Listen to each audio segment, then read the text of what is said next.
Most people cannot tell you his name. They cannot tell you what team he played for, what number he wore, or what his career averages looked like. And that is exactly the point. Because the man we are talking about today did something that the most famous athletes in the world never figured out. He turned a career that most people would call average into a billion-dollar dynasty. And he did it starting from a salary that, by today's NBA standards, would not even get a player through the first month of the regular season. His name was Junior Bridgeman, and his story is one of the most important blueprints that has ever come out of professional sports. Not because of his jump shot, because of what he did the moment everyone stopped watching. Let's set the stage here, because the contrast at the center of this story is almost impossible to believe until you actually sit with the numbers. Today, the league minimum salary for a first-year NBA player, a rookie who has not played a single professional minute, is over $1 million. We're talking about guys sitting at the end of the bench, getting garbage time and blowouts, earning more per season as a baseline than most Americans will earn in a decade. That is the minimum. That is the starting point. That is what you make before you have proven anything.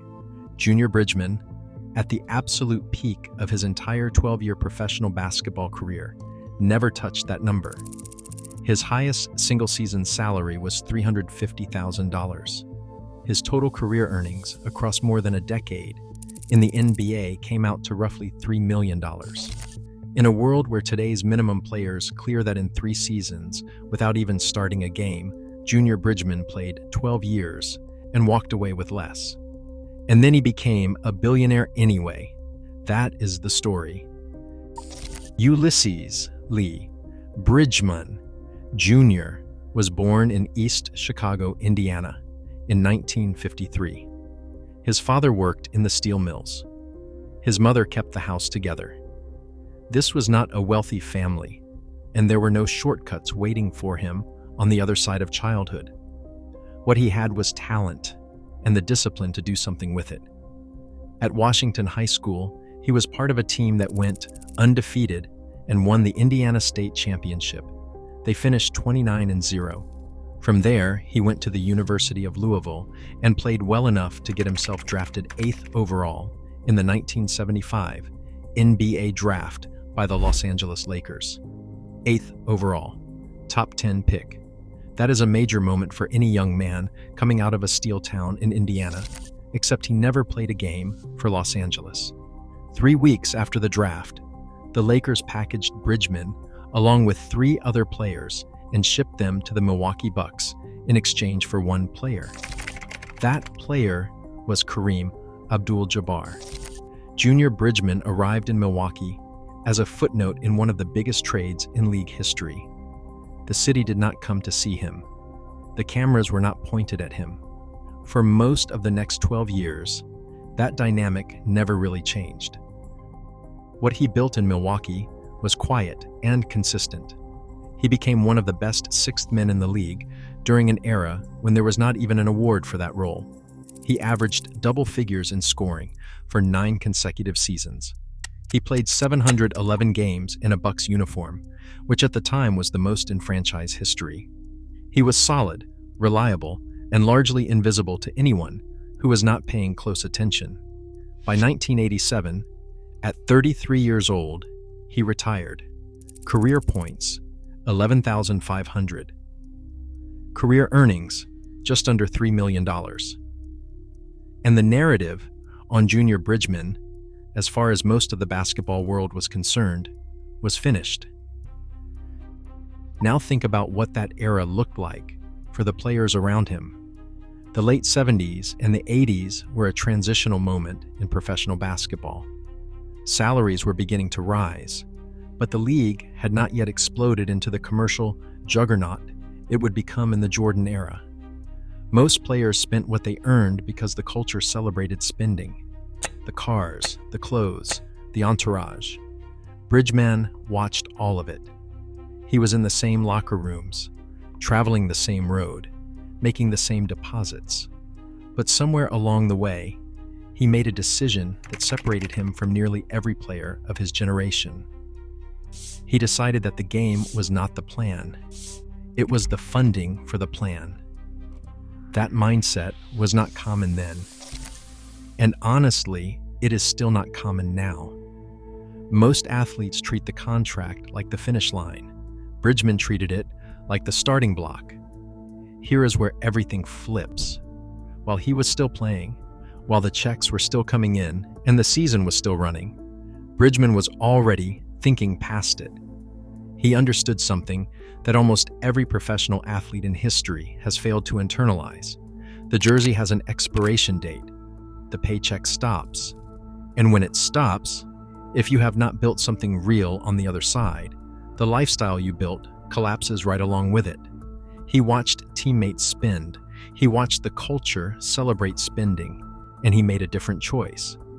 During his off seasons, while most NBA players were on vacation or running camps for publicity, Junior Bridgeman was working inside a Wendy's restaurant, not as the owner, not as the celebrity guest, as a worker, clocking in, learning the operations, understanding the supply chain, studying the margins, asking questions nobody at his income level thought it was necessary to ask.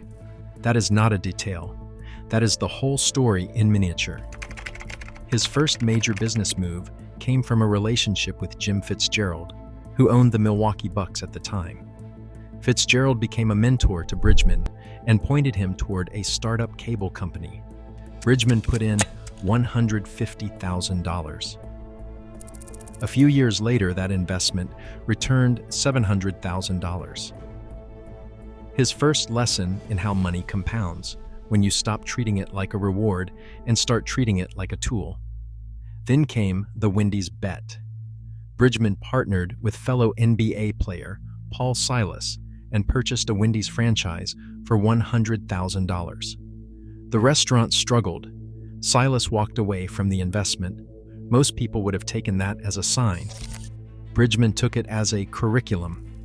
He leaned into the failure, fixed the operation himself, applied everything he had learned during those off-season shifts, and turned that single failing location into a profitable business. And then he opened another one, and another one. What made the difference the second time around was not luck. It was the unglamorous and unsexy commitment to actually understanding how a restaurant business functions at its core. He got deeply involved in hiring, training, and daily operations in a way that most franchise owners never do. He made a decision early on to give opportunities to people who could not easily find them elsewhere, including individuals coming out of the correctional system. That was not just a philosophical choice. It was a practical one. People who are given real chances tend to work with a different level of commitment. That culture became embedded in how his operation ran. He was building businesses where the employees felt ownership over the outcome, which made the locations perform consistently, which made investors and franchise partners treat him like serious talent. And serious talent gets access to expansion capital. That loop, culture leading to performance, performance leading to capital, capital leading to more locations, is exactly how Bridgeman Foods became what it became. By the time the general public finally started paying attention to Junior Bridgeman, the businessman, he was operating well over 500 franchise locations across the country. Wendy's, Chili's, Fazoli's, Pizza Hut. His company, Bridgeman Foods, at its peak employed more than 11,000 people and generated over $530 million in annual revenue. Let that number breathe for a second. $530 million a year in revenue from a man whose basketball career earned him less than $3 million total. His entire sports income was a rounding error compared to what he built with it. The wealth mechanics here are worth understanding because this is not just a feel-good story. This is a masterclass in franchise economics. A franchise operation at scale creates consistent recurring revenue across dozens of geographic markets simultaneously. Your revenue is not dependent on one location having a good month. It is distributed. It is protected. When Bridgeman Foods was operating at full capacity, With hundreds of locations spread across 20 states, even a difficult quarter in one region barely registered against the totality of the portfolio. That is how you build a business that weathers downturns instead of collapsing under them. And the human dimension of that 11,000 employee number deserves its own moment. 11,000 families drawing paychecks because one man refused to give up on a failing restaurant in the mid-'80s. 11,000 people with health coverage, work schedules, and career experience inside an operation built by a former sixth man who the league had already forgotten. The wealth Bridgeman built was not extracted from a vacuum. It employed communities. It fed families. It created a management pipeline of people who learned the business under his roof and carried those skills with them for the rest of their lives. That is what large-scale Black business ownership looks like when it is operating at full power. Not just a rich individual, an economic engine. In 2016, Bridgeman made a move that most people in his position would never have had the discipline to make. He sold a significant portion of the restaurant empire. 120 Chili's locations and 100 Wendy's locations were sold to a private buyer for an estimated $250 million. He did not sell because the business was struggling. He sold because he saw a bigger play coming. That cash became the foundation for his next chapter. In 2016 and 2017, Bridgeman formed Heartland Coca-Cola Bottling Company, a beverage distribution operation covering territory across Illinois, Kansas, Missouri, Nebraska, and into Canada. In 6 years, Heartland Coca-Cola's revenue tripled to nearly $1 billion annually. $1 billion in annual revenue from a bottling company that nobody outside of the beverage industry was watching. While people were debating his basketball legacy, Junior Bridgeman had quietly entered the global Coca-Cola system as a major operator. Then in 2020, he made a move that caught the media's attention in a way most of his business deals never had. He purchased Ebony and Jet magazines out of bankruptcy for $14 million. These are not just publications. They are cultural institutions that have documented Black American life, achievement, and identity for generations. Ebony has been in print since 1945. Jet since 1951. Bridgeman did not acquire them as trophies. He put his daughter Eden in charge as chief executive officer, signaling that this was a generational investment, not a personal vanity project. That decision also revealed something important about how Bridgeman thought about legacy.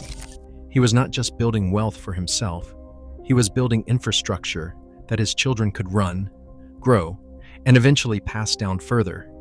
Eden did not just inherit a title.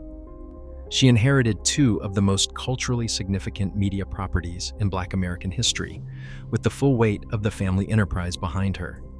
That is not succession planning. That is empire construction with a multi-generational blueprint already in place. And then, in September 2024, Junior Bridgeman did something that tied every chapter of his life into one single moment.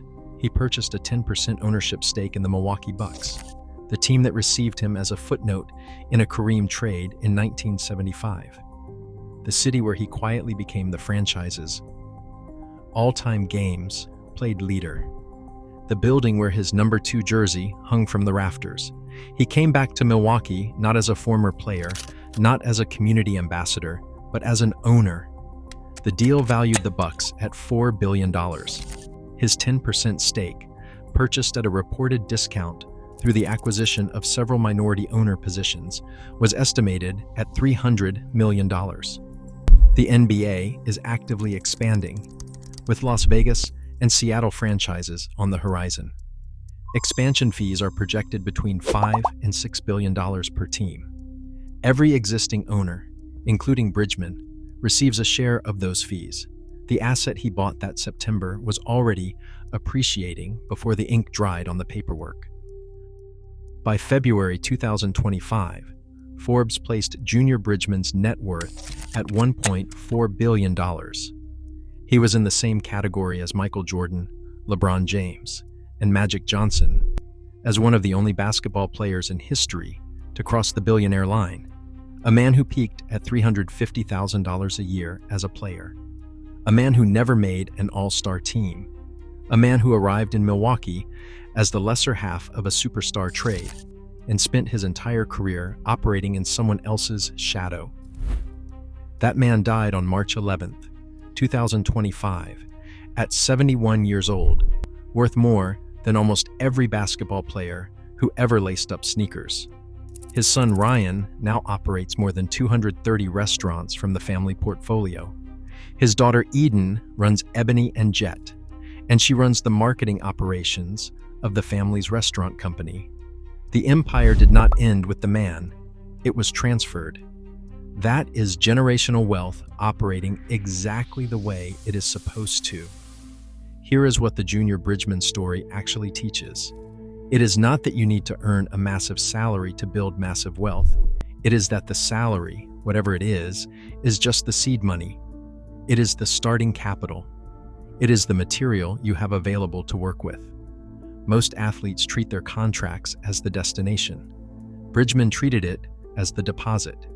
He walked into Wendy's as a worker, not a celebrity. He sat with mentors and asked real questions. He absorbed a failure that sent his business partner running and turned it into a system that employed 11,000 people. He sold at the right time, pivoted into a bigger play, and kept compounding for 30 years after the league stopped paying attention to him. The scoreboard said he was the sixth man. The balance sheet said otherwise. If this story hits differently than you expected, drop a comment below. What part of the Junior Bridgeman blueprint stands out most to you?